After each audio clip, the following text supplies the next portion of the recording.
Ireland's fertility time bomb, fallen population, a dangerous territory for society and the economy.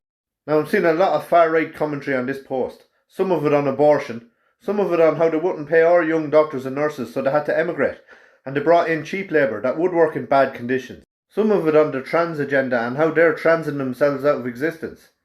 And some of it on the destruction of the nuclear family and the family unit. But some of the most concerning posts on this story are about the Great Replacement theory. What is it with the far right and conspiracy theories? How many times do people have to be told?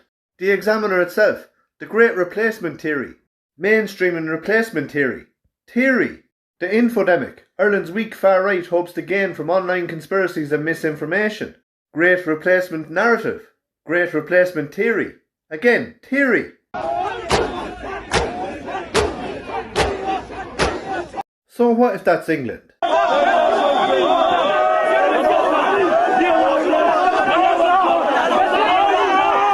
What does it matter if that's southern Italy, or it's a daily occurrence? And who cares where the women and children are? The far right are just using it to promote the Great Replacement, a conspiracy theory.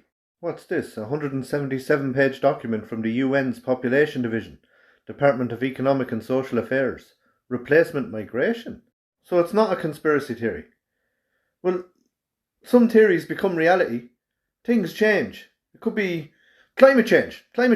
That's what it is, climate change. But the reason why makes no difference. What makes a difference is fighting the far right and their narrative. These people are our future doctors.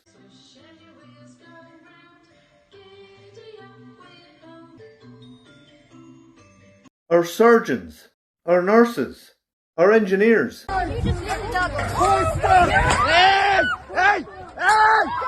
Our rail workers.